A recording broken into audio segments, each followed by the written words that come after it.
Texter 0916-9549-332. Assalamualaikum bro. Waalaikumsalam. Tanong lang po kung totoo ba na ang taong mayaman, tapos masungit pa, hindi nagbigay ng sadaka sa kapwa.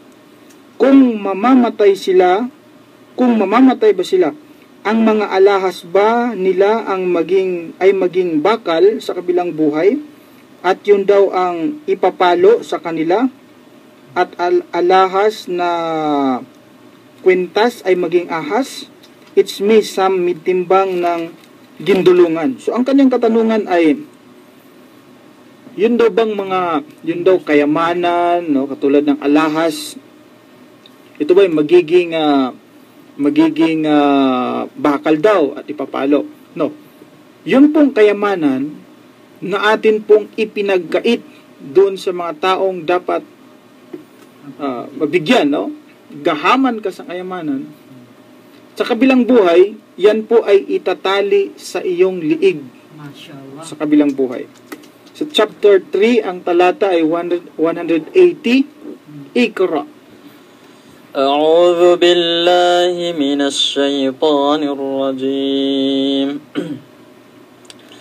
ولا يحسبن الذين يبخلون بما آتاهم الله من فضله هو خيرا لهم بل هو شر لهم سيطوقون ما بخلوا به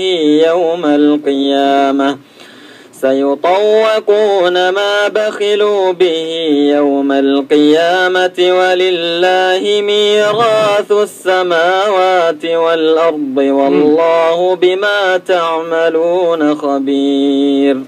Sa kanyang pinakamalapit na kahulugan. At huwag akalain sa mga nagmamaramot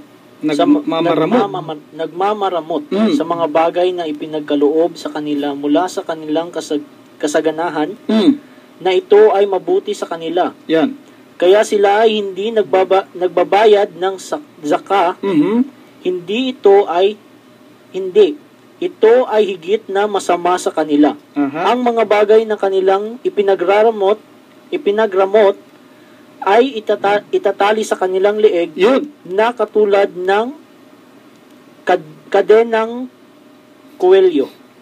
Kadenang kuwelyo sa araw ng muling pagkabuhay. Ayan. Sa kabilang buhay pala, Sheikh Nobel, yung palang mga kayamanan natin na ating ipinandadamot natin, itong mga kayamanan ito po pala ay hindi na nakakabuti sa atin sa kabilang buhay. Ito pala ay ipantali. Mantakin mo sa liig mo. Ipantali, hindi nakakabuti. Tapos hindi lang itatali yan, mga kapatid. Ito rin ay itatatak. Itatatak sa noo mo. Matindi, Sheikh Nobel, no? Tapos itatatak din. Mabalasig, no? Chapter 9, ang mga talata ay umpisa natin sa 34 hanggang 35. Iqra. أعوذ بالله من الشيطان الرجيم يا أيها الذين آمنوا إن كثيرا من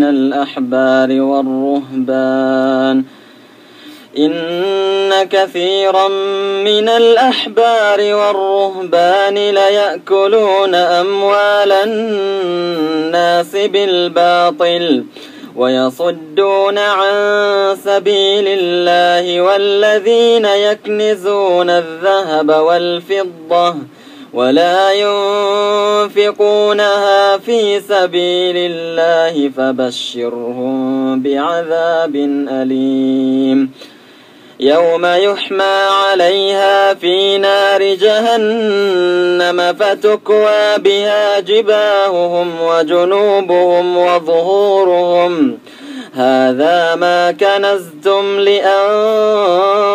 لأنفسكم فذوقوا ما كنتم تكنزون. Ayan. Hanggang sa 35 yung binasa mo, Sheikh? Okay. Dito. Sige. O kayo nagsisisampalataya. Mm. Katotohanan, marami sa mga Hudyong Rabbi, maalam sa relihiyon, at mga Kristiyanong manuko, Ha? pare.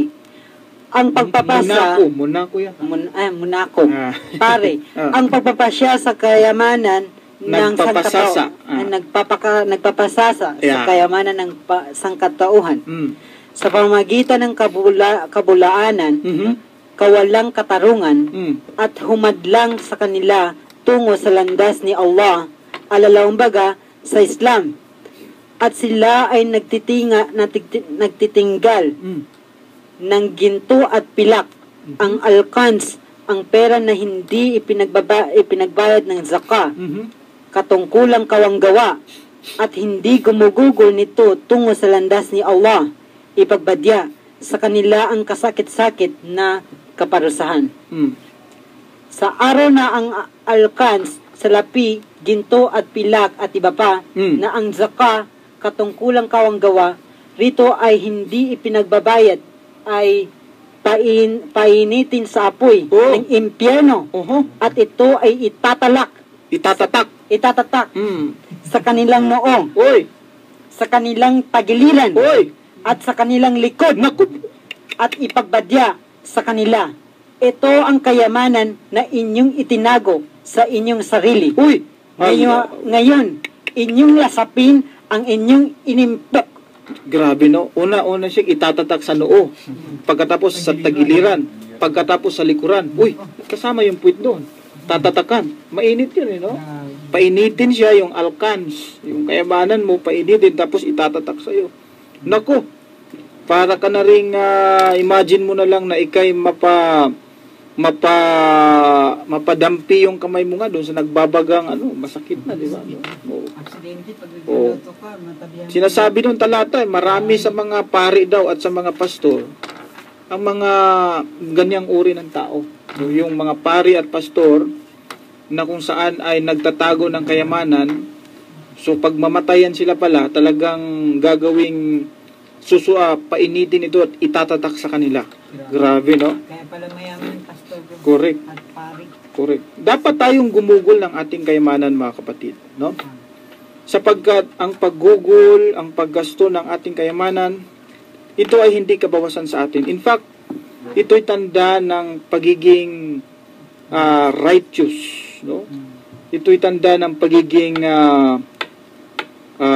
matuwid na tao. Kapag ka ikay gumagasto sa iyong kayamanan, matuwid na tao yan. Sinabi ng Allah yan sa chapter 2, ang talata ay 177, Iqra. Bismillahirrahmanirrahim. ليس البر أن تولوا وجوهكم قبل المشرق والمغرب ولكن البر من آمن بالله واليوم الآخر والملائكة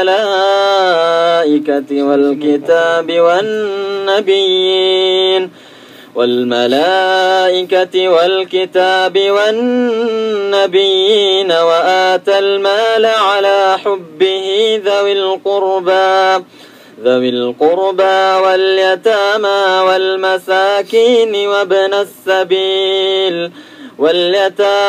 والمساكين وابن السبيل والسائلين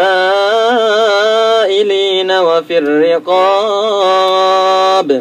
وأقام الصلاة وآتى الزكاة والموفون بعهدهم إذا عاهدوا والصابرين في البأساء والضراء وحين البأس أولئك الذين صدقوا وأولئك هم المتقون. Sa kanyang pinakamalapit na kahulugan, Hindi isang albir, kabutihan, kabalanan, katuwiran, kabanalan, katuwiran at lahat ng gawa ng pagsunod kay Allah at iba pa na ilingon ninyo ang inyong mukha sa silangan o kanluran. Datapwat ang albir ay ang pagsampalataya kay Allah. At sa Una yun, yung albir o di kaya itong pagiging righteous, ito'y una, pagsampalataya kay Allah. Pangalawa, at sa huling araw, ano at pa? sa mga anghel, Sa mga anghel, at sa aklat, at sa mga tagapagbalita, sa sugo, susugo, at gumugol ng kanyang kayamanan, at gumugol sa kanyang kayamanan, sa mga sa kamag-anak, mga kamag-anak, sa mga ulila, sa mga ulila, sa mga maralita, sa mga maralita, at sa mga naglalakbay, sa mga naglalakbay, sa mga humihingi, sa mga humihingi, kasama tayo doon, at sa mga pagpapalaya ng mga alipin, at naging may timtiman sa pag-alay ng sala, at nagkakaloob ng zaka at tumutupad sa mga kasunduan ng kanilang ginagawa.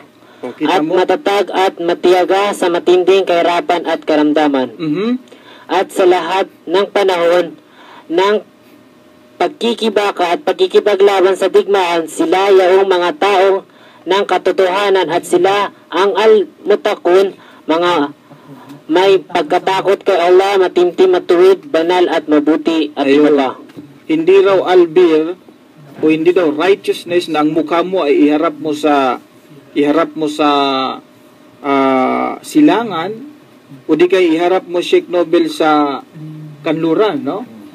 Ang albir daw, sabi niya, ay ang paniniwala sa Allah, sabi niya, sa mga anghel, sa kabilang buhay, no? At gumugol ka, no? Gumugol ka, Sheikh, ng iyong kayamanan, ibigay mo doon sa mga kamag-anak mo, sa mga maralita, no? At doon sa mga taong may pangangailangan. No? Yun ang sabi niya. Yun daw ang righteousness. Ibig sabihin, talaga palang utos. No? Pinag-utusan tayo na gumasto. Hindi natin dapat ipagkait. Hindi natin dapat na itago yung ating kayamanan dahil bandang huli, hindi rin ito makakatulong sa atin. Gumasto ka. Yung mga may hirap, meron siyang bahagi na iyong kayamanan. Hindi ibig sabihin na ikay nagmamayari ng kayamanan, abay, sa iyo na ito lahat. No. Sa kayamanan mo, kapatid, merong bahagi doon ang mga mahirap na para sa kanila. Dapat kunin mo ito at ibigay mo sa kanila. Chapter 51, verse 19, Iqra. بسم الله الرحمن الرحيم وفي أموالهم حق للسائل والمحروم. Yan, sa kanyang pinakamalapit na kahulugan sa 19. At sa kanilang kayamanan ay mayroon dapat na ibahagi sa mga pulubi at sa mga naghihikaos. Sa kayamanan nila, may bahagi doon yung mga pulubi. Ngayon, Sheikh, kapag ikay gagasto na yung kayamanan, hindi ka rin naman talaga nalulugi. No? Kapag gagasto ka ng kayamanan mo, hindi yun nawawala. In fact, yung kayamanan mo, nagagastusin mo sa landas ng dakilang tagapaglikha, no? Ito ay inihalintulad ng dakilang tagapaglikha. Yung paglago ng kayamanan mo, inihalintulad niya ito sa ikay nagtanim ng isang butil, na kapag ito'y tutubo, magkakaroon siya ng 7 sanga at ang bawat sanga ay merong 100 butil. Ganun karami ang magiging reward mo. Chapter 2, verse 261, Iqra. Bismillahirrahmanirrahim. مثل الذين ينفقون أموالهم في سبيل الله كمثل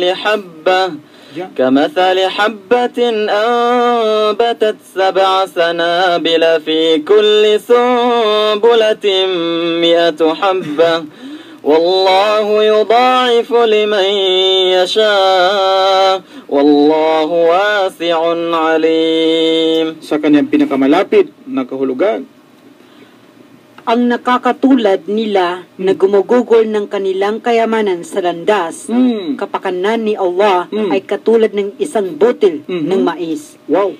Ito ay tumutubo at lumaki ng 7 busal at ang bawat busal ay may 100 butil. So, kapag kabibilangin mo yun, 700. Kasi isang yung butil, tutubo, magkaroon. 700 lahat yun, yung reward. Kapag ikay gagasto ng kayamanan mo sa landas ng Allah. Halimbawa, sa pagbibigay ng, sa pagtulong sa da'wa, katulad dito sa da'wa natin, ano po? Naku, hindi ka nawalan kapatid. Bagkos ikaw ay nagkaroon ng malaking ginansya na aanihin mo ito dito sa lupa hanggang sa kabilang buhay. Pero kapag itago mo yan, no? Impukin mo yan, no? Iiwan mo yan. Maliban sa iiwan mo yan sa kabilang iiwan mo yan sa lupa, itatatak at itatali pa yan sa iyo, no? Sa kabilang buhay. Yung kayamanan mo ang magiging kalaban mo sa kabilang buhay. Whereas kung gagastusin mo ito sa landas ng Allah, yan ang magiging kasangkapan mo sa ikatatagumpay mo sa kabilang buhay. Inshallah. Dito sa